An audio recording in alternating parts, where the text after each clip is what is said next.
Everybody, hospitality friend Glenn here. Listen, we already know Actable gives you the power to profit, but now they're giving you more actionable insights to drive that profitability. Do me a favor, take a moment and check out hoteldata.com. You're getting set for budget season, right? And this new benchmarking data is going to help compare your hotel's performance for the rest of 2025 and into 2026. Please check out hoteldata.com or the classic actable.com. Have a great day and enjoy the show.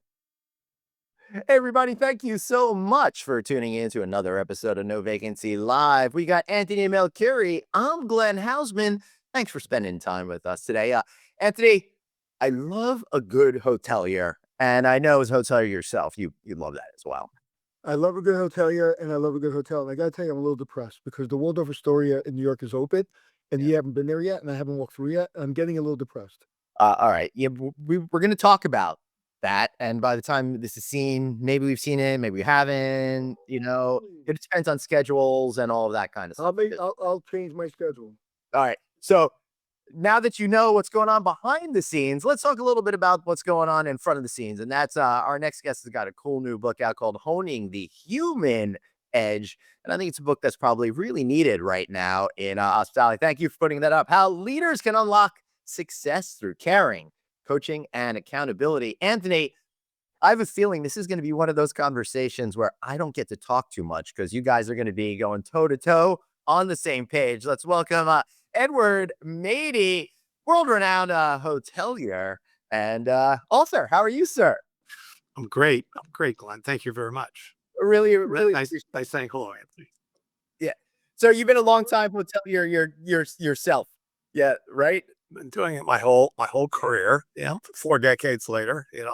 Time goes real fast. Anthony knows that because, every day kind of goes into the next. Always enjoying one day after another.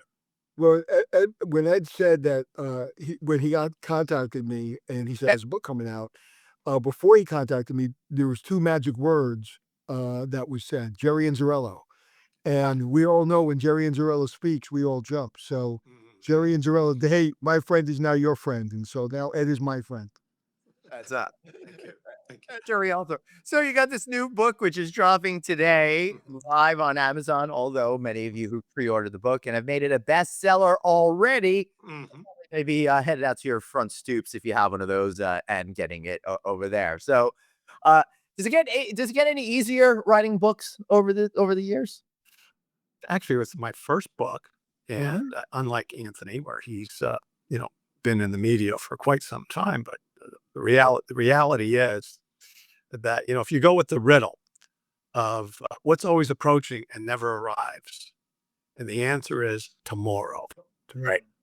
And in our industry is always about today and tomorrow because you got to forget what happened yesterday because you can't fix it, but you can only move forward with what it is that's coming around the corner. So Ed, before we go into the book, and I want to say why were you inspired to write the book, give everybody a 30-second snapshot of your career. So I'm born Canadian. I started off in my family diner at my very young age and got me into hospitality out of the gate. My dad had a big belief in me, more probably than myself. Went to hospitality school in Windsor, Ontario. Worked for Fairmont hotels, worked for Four Seasons hotels. I got sponsored for my green card here in New York City, working at the Palace for Leona Helmsley. Yeah. And after Leona, I went and worked for Ritz-Carlton for a couple of decades. And then after Ritz-Carlton, I worked over at the Beverly Hills Hotel and Hotel Bel-Air. So it's interesting you said, and I worked for Leona Helmsley. Most say I survived Leona Helmsley. That's a very good. It's a good point, Anthony. Well, I don't really like to. She was good to me over the years. And if people say to me, how many times did she fire you? I say, no, she didn't fire me. She rehired me twice. Well, I've heard that story a million times where people say, when I joke about her, they say, she was good to me, but she rehired me a lot. Oh, yes.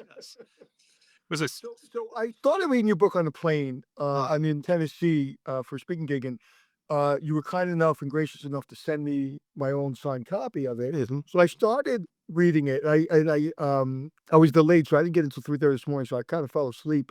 Mm. I was exhausted, but For the, get for the record, n- not from his book. bridge of the book, not the bridge of the book, but I really wanted to get through a lot of it. And I got through at the beginning. And one of the things that fascinates me, and I really want you to talk about this, because you said something that's very interesting. Mm. And you lied a little bit just now. And so we have a liar on our show, Glenn, because he said that his father believed in him more than he believed in himself. And that's not entirely true, because tell him about third grade. See, when I flunked third grade, and that was the opening line Uh-oh. of my book, and when I was at UNLV last week to pitch Honing the Human Edge to the dean, and he made a joke about, yeah, you flunked third grade. Who flunks third grade? I Wait, I flunked first grade. Oh, you did? I got us back in first grade. Yes, I did. Yeah. You're welcome. And it's kind of Well, a I got you both beat. I flunked life, so it's kind of a strange thing because it doesn't happen any longer in school where they hold you back. They do whatever they do in order to move you forward. Yep. And in our time, I suppose that was normal to get held back. And le- there was always a case of that. And to be fair, now it's all about pushing the problem ahead. Back then, it seemed about catering more to certain individual students who had different, Mhm. you know. So go on. Yeah, but you look at how things evolve, and here we are today. Many years later in our professional lives, enjoying what success looks like.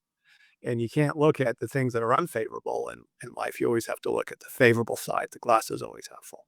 But explain the story of your dad in third grade, because I found that story fascinating. And that's why you're successful. I don't care what you say about everything else in your life. You're successful because of that one moment. He gave me a sense of purpose and purpose, and when you really understand your purpose, and he just felt that I didn't work hard enough. He said very loud and clear, no one should ever outwork you. And if you're going to succeed at something, do it well. My mother taught me also the aspect of having a big heart because she illustrated that in the family business by showing having a big heart. You can never ever be too nice to people. So between those two elements of family upbringing and, of course, being held back, my dad knew I could do better. I just didn't know and didn't have the confidence in myself, but he did. Yeah, but hey, I'm gonna make you tell the story because it's in the book, and I know you want people to read the book. But what are the words that your father used to call you that broke your heart, but then Well, yeah, put like you even forward? my father had a restriction when it came to the English language because he immigrated to Canada as an immigrant, and his English was kind of on the rough side, so he called me a dummy. And it's one of those words that you don't understand. Why would your father, when you're in third grade, call you a dummy? But he really wanted to express himself in the words that he knew. And I also put that in the book because he was stern, where my mother was soft. And then you put the two of them together and you have a good combination of an upbringing. So it was interesting. When you wrote that, that resonated with me because when I got left back in first grade, my brothers called me stupid up until today. Mhm. And because again, who fails first grade, right? And but I found that fascinating because I really believe that feeling and that respect you had for your dad Mhm. really Mhm. pushed you. And then he had so much respect for you, and he was so proud of you.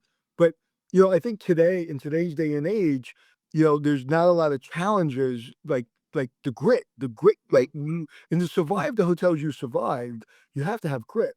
Hmm.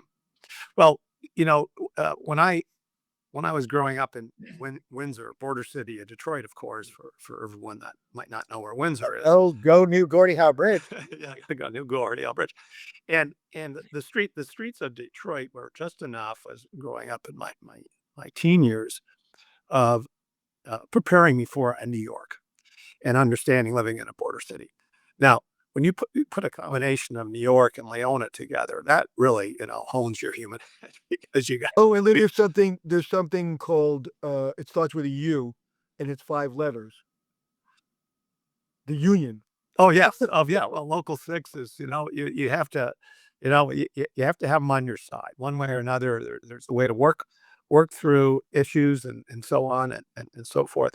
But I really truly enjoyed my first I lived in New York 3 different times. I moved in and out of New York, and every time I moved back was always the best. So So why this book? Tell us about the book and why now?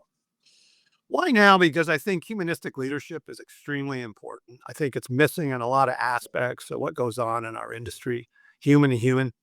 And you can never ever be too nice. You want to find yourself following up on what humanistic leadership really represents. You deal with crises on a regular basis. You go through phases of change on a regular basis.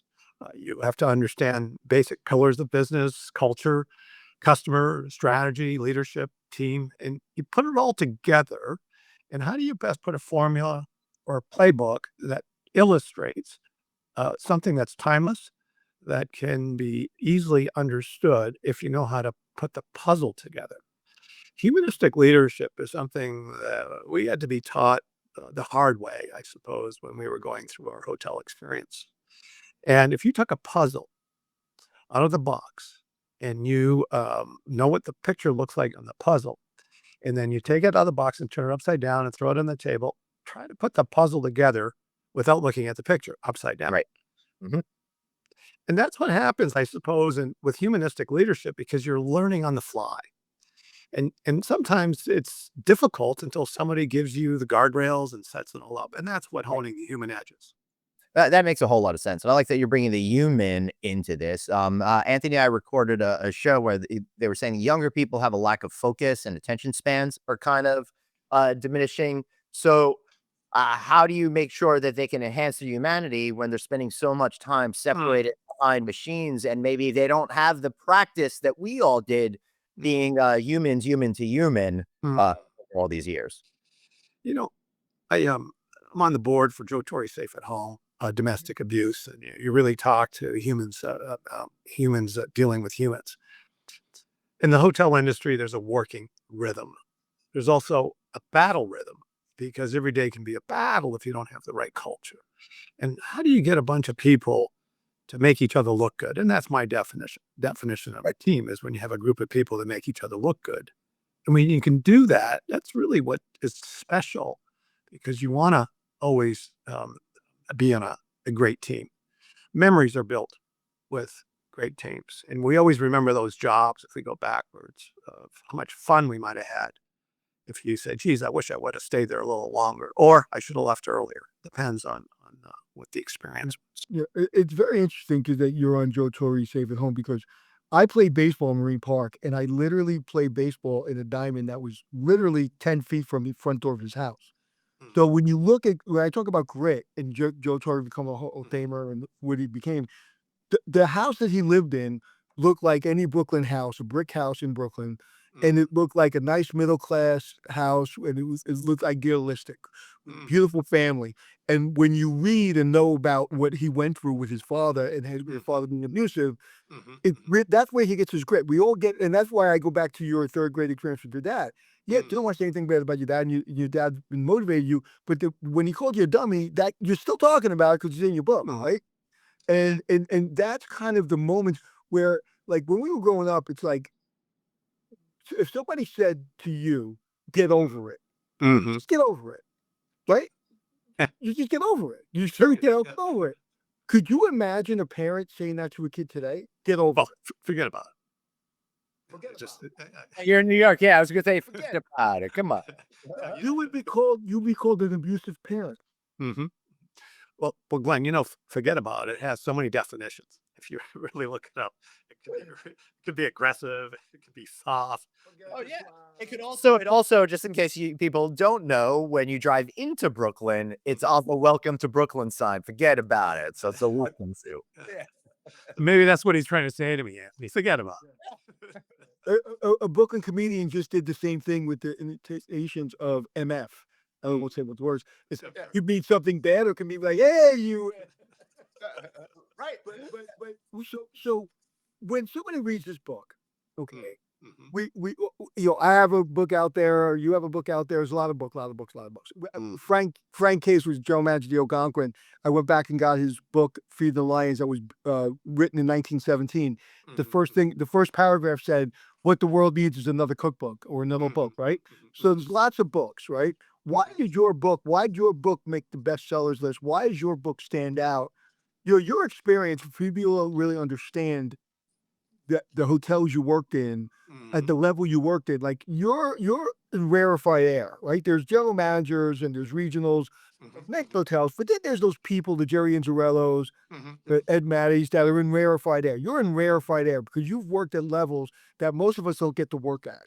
So why, when I read this book, what do you want me to get out of it? You're going to get, thank you, Anthony. You're going to get out of this guidebook a significant amount of organizational change. You're going to have an understanding. And for example, like I have here in front of me, my little bookmark that I had made. And on this bookmark, one side has my 14 magic words, my words of guidance of remember me, recognize me, anticipate my needs, and give me what I want on time. A story that would be associated with that, whether it be in the hospitality industry, retail industry, doesn't really matter. Let's just pretend it's Valentine's Day. Everybody knows February 14th is Valentine's Day. But what if you decided to recognize your significant other on the 15th? You didn't remember, you didn't recognize, you didn't anticipate, and you didn't do it on time. This book of mine supports and really lifts people up to try to understand simple basics of what you're supposed to do in hospitality. And if you understand, and we all do, that hospitality is the love of strangers, how do you best embrace strangers? Because you're dealing with them on a regular basis.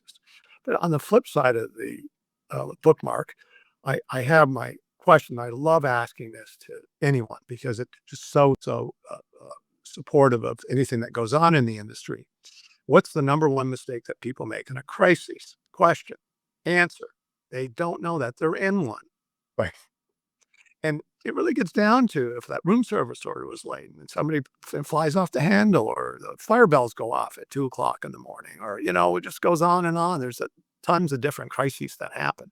And how do you best facilitate that and manage your business with a set of rules that are a great guardrail of how to certify people in understanding culture, that quiet voice that's there, the basics that happen. I think Harvard Business defines that culture as a social tacit order of an organization. How do you best take all the moving parts that happen in any hotel and explain to someone in the hotel to go through reset? This book is as close to finishing school as you're going to find because it has everything and anything that all the stories are true, by the way, that are in the book. That's great. And I love this because what you're doing, it sounds like I've not had the chance to read this book yet, but I will check my order on Amazon. It sounds like what you're revealing is the what people don't know, they don't know, which we like to say on here. So you're giving them a good basis in order from which to not just do good at their job, but really build a career and head in that direction. I like to look at purpose. Purpose means elevating your significance. And if we all can understand, because we all go through different definitions of what goes on in our careers and in our lives, but purpose creates new desires with new expectations. And when you really embrace what your purpose is, you want to frankly seek some kind of happiness. Right. And we all want to be able to enjoy the work that we have. And happiness in our industry is serving others. And if you're not serving others, you get out. Why are you even in hospitality? Because it's just not where you need to be. And happiness is really about the quality of life. How can you help create that? But the key on all of it is you can't be in our industry. You got to take out the envy, minus envy. Envy is the only deadly sin I wrote in my book that you don't get anything out of. Yeah. Right. That's a really That good point. takes away that it takes away it takes away the concrete. I have a guy that I met through the years, and very successful, close to a billionaire, got a plane, got a yacht, got a helicopter. And I was watching him, and I don't want any of those things. So I said, why am I watching this guy's life if I don't want any of those things? Right? Because I was like, I'm not an envious person, so I wouldn't say I was envious, but I was like, why am I wasting my brain power watching this guy when I'm not interested in any of those things? And you said something, you said passion, you said pride, you said purpose, right? And when people say to me, why'd you do your TV shows? And I say, well, I just want to teach the business. They're like, no, but why'd you do it? They expect me to say fame, money, none of that. I did better in the hotel business than I did on TV. That's not the point. I truly, to this day, I would do the keynote, say, why are you still doing this? Is because I want to teach the business. Kind of like you said, this book is your study guide. It's better than a college degree. I want to teach this business because if you teach this business, if I said to you, Ed, Pepsi Cola needs a CEO and they want you to be the CEO of Pepsi Cola, could you run Pepsi Cola? Don't know. Never tried it. Well, the answer is you can. Because you run the best hotels in the world and you took care of the CEO of Pepsi Cola. You took care of the people that invented Pepsi Cola. So the answer is we can run any damn business because the secret of this book is the secret of business, not the secret of the hotel business. Very true. And understanding pressure and working with pressure. Doesn't matter what job we all have. We all have some kind of pressure. Pressure is fertilizer. How do you take pressure and survive and enjoy? How do you take crises and survive and enjoy? You have to sit on the floor in the middle of the fire with your people all the time. And if you can't sit there with them and have them understand, and they say, well, how are you going to get out of this? So, I don't know. I'm going to go find an answer and I'm going to get back to you. But you've got to be present. You got to be in the front lines. And honing the human edge, again, humans dealing with humans, and you've got to be able to roll up your sleeves and enjoy it. Have a little fun with it. It's not, not rocket science what we're doing, but the real driver here is to enjoy purpose with everyone. I learned something that actually, to me, it's cracking the code of people that you work with. Talent is invisible. Everyone has talent. Strength is about performance. And so how do you take something that's invisible and convert it into strength? And the book has a lot of conversations because of stories in the book. Honing the human edge. You don't know what your strength is. I flunked third grade. We were talking about that a moment ago. I didn't know what strength I had until I woke up one day and said, wait a second. There's something that I didn't know I had that passion and love for. Yeah. And you know what people are addicted to? People are addicted to your passion and your energy, right? People work for people. They don't work because of a job. They work for people. And your energy, like Mel Robbins, she says, leaders bring the weather. And I just said on stage, I said, there's two types of leaders. The leaders forecasting the weather in your office. Okay, they're forecasting what the weather's going to be like. And then the leaders that walk around the building and they're bringing the weather. And I love that expression, but I love it. It's great. leaders bring the weather. And it's true. Like we've all worked for, have you ever run into Jerry and Zarello in a bad mood? No. No. The answer is zero, never. The guy has been under more pressure in the last 5 years than any human being, in this business. And he's always positive. And I actually texted him the other day and I said, how's a nice kid from Brooklyn getting a golf cart with a president and a prince? And this guy is always forefront, always bringing the energy. And somebody said this about me, and this is how I feel about Jerry. They're like, I don't know where you're going, but I want to follow you. With Jerry, Jerry, I don't know where you're going, but can I just go with you? Right? And that's what people feed into. And that's why you've been successful, because of that demeanor you have that people are attracted to. Glenn and Anthony, respect breeds respect. Disrespect breeds disrespect. And as long as there's an understanding that we're just a bunch of people trying to get by, enjoy it while you can. But what's the best that you can be at what it is that you're going to do? And obviously, if you're going to work in the Middle East the way he has, that's interesting. It's something I don't know whether you and I could do. You have to go to black ops school, I suppose, to figure out some of the details on how to get by there. But working rhythm, battle rhythm, all the things that we want to try to understand in hospitality is in my book. And that finishing school aspect of it is very interesting. And I'm hoping that people enjoy it when they read it. Yeah, man. Here's how you could get it right now. It's right up there on Amazon, Owning the Human Edge. Order it now. It's out in the marketplace. Anthony, you got any more questions for our friend here? No, it's just, the book is and I've been reading it again this morning, and it's like, take what I say seriously, take what we do seriously. Don't take yourself seriously, and don't you dare take me seriously. Take what I say seriously. And that's what this book is. Because at the end of the day, as we're finishing up our careers, and I'd imagine we're closer to the end of our career than we are at the beginning, there's people going to be the next Anthony, the next Ed, the next Glenn. And we've got to not only respect and be proud of that we've got to relinquish that, but just leave it a little bit better than it was when we got there. And I think the new leadership style, I think we got caught up in the beginning where the hard edge people we work for can't survive today. Those people cannot survive. So we've made it easier for the people coming in, and we've cleared the path a little bit, because could you imagine the people you first worked with in the beginning surviving in today's environment? What happened? That's tough.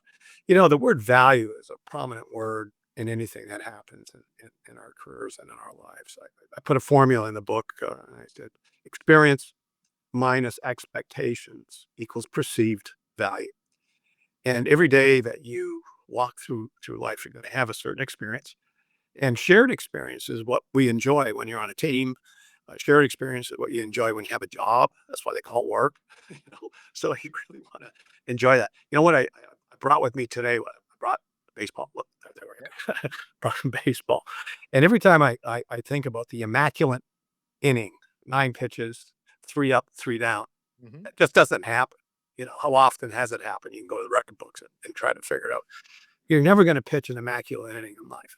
But what you can do is enjoy what it is that happens when it comes to memories that exceed expectations. And when you can do that, then you can have a little bit of fun, like you're illustrating right now, Tony. I'm going to bet $1 that the signature on that baseball is Joe Torre. You want to know? I don't have it. I don't have this particular baseball sign, but my very first baseball that I had signed was from Joe Torre. Now, Jerry knows because he signed one. So I have a baseball collection of the different people that I met throughout my career. And Oh, wow. I have a baseball wall at home. I'll send you guys a picture. Yeah, I have 3 Babe Ruth signatures on baseball. No, I'm just kidding. No, they're Babe Ruth. It's just I wrote out Babe Ruth and handed it to him. You shouldn't be working then, Anthony. Yeah. No, the name of the book is Honing the Human Edge. It's on the bestseller list for Amazon. Let's get it on the bestseller list for the New York Times. We all need a playbook for life. And it really breaks down in very simple terms. People are very complicated if we make them complicated, but people are very easy if we make them easy. And when people use the word authenticity in your book, and that's going to be stapled to my forehead when I die, because if I'm anything, I'm authentic. And I think that's kind of what the book is about. Just do your best, like you said. We're just people trying to be people, trying to get by, because nobody gets out of here alive. That's true.